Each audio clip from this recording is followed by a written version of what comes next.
Nico Saliagas, Europe 1 va plus loin, enquête ce matin sur les antispécistes. Le sommet de l'élevage se tient en ce moment à Clermont-Ferrand et cette année dans un contexte plutôt tendu. Depuis quelques semaines, des militants extrêmes de la cause animale se font entendre par des actions choc. Leur cible, des boucheries, des abattoirs, on les appelle notamment les antispécistes. Dans un instant, vous allez entendre le témoignage qui ne laisse pas indifférent de l'un d'entre eux. Mais d'abord, Jean-Sébastien Soldani, ça veut dire quoi exactement antispéciste ? Mais c'est quelqu'un qui considère que l'animal est l'égal de l'homme. Pour eux, le spéciste est un raciste parce qu'il place l'homme au-dessus de l'animal. Donc les antispécistes refusent que les bêtes servent à nous nourrir. Ils se sont manifestés ces dernières semaines en exposant des cochons morts devant des boucheries, en cassant des vitrines ou en tentant de bloquer des abattoirs. Alors ce matin sur Europe 1, on a choisi de vous faire écouter leur discours. Je voudrais quand même vous prévenir, c'est un discours radical, mais qui nous permet peut-être de mieux les cerner. Benjamin Peter, bonjour, vous êtes notre correspondant à Toulouse, vous avez rencontré l'une de ces militantes. Oui, Solveig Allouin, porte-parole de Boucherie Abolition, un collectif créé à Toulouse qui a revendiqué plusieurs actions contre l'INRA, contre des boucheries partout en France. Elle se définit comme une résistance animaliste pour la justice, et vous allez l'entendre, pour expliquer son combat contre ce qu'elle appelle la société zoophage, les mots prononcés, les comparaisons qu'elle fait ne reculent devant aucun outrage. C'est le vocabulaire que vous employez communément qui euphémise la violence, qui la glamourise même. Certains disent que les animaux sont là pour nous nourrir. Et puis quoi ? Vous brandissez à chaque fois cette histoire de violence pour dévier l'attention sur le problème, sur la dictature spéciste en place. Ceux qui coupent les queues, brûlent les becs, coupent les ailes, enferment, empoisonnent, désenfantent. Elle est là, la violence. Elle a lieu dans tous les élevages du monde. Et encore une fois, les bouchers, ce sont eux les vandales du corps animal. L'outil de travail, ce sont des individus, ce sont des personnes, ce sont les autres animaux. Quand on réalise ce que c'est, on ne peut pas faire autre chose que d'employer chaque seconde de sa vie à lutter contre ça.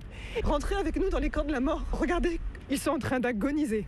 La condition animale actuelle est un éternel Treblinka. Treblinka est coté en bourse, quoi. Et qu'on ne nous demande pas de le faire sur un ton neutre et calme. Comment être calme face à l'Holocauste ?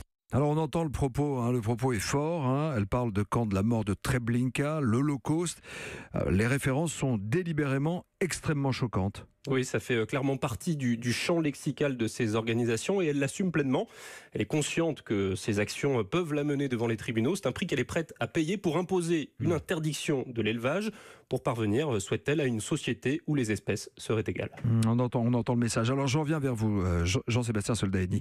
Est-ce que c'est un vocabulaire qui est choisi pour choquer ? Être radical déjà pour passer dans les médias ? Et c'est toujours le même vocabulaire systématiquement, même s'il existe différentes associations antispécistes, tous dénoncent la zoophagie. Ils ne disent quasiment jamais animaux, oui. Ils préfèrent parler d'individus. Tous évoquent l'action directe pour leur manifestation coup de poing.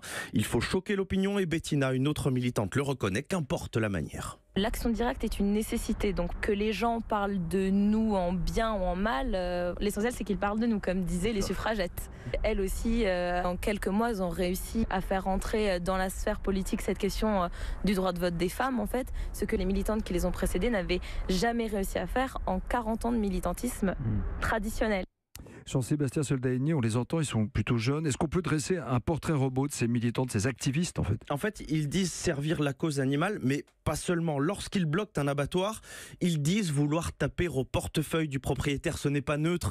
Hervé Le Prince, expert en communication de crise, observe de très près cette mouvance qu'il qualifie clairement d'anticapitaliste. Quand on va dans leurs réunions, dans leurs rencontres, ce sont des gens urbains qui connaissent peu en fait de l'animal, n'y connaissent quasiment rien à l'élevage. C'est ce qu'à un moment on appelait des profils altermondialistes qui sont ensuite devenus plutôt anticapitalistes, Black Blocs, etc. Des radicalisés qui sont à la recherche d'une cause à défendre. Et cette cause, ils la financent à partir de leurs actions choc. Elles doivent être les plus médiatisées possibles. La suite se passe sur Internet, explique Hervé Le Prince. Ils communiquent via les réseaux sociaux, ils font monter l'indignation avec des happenings urbains qui choquent, qui heurtent.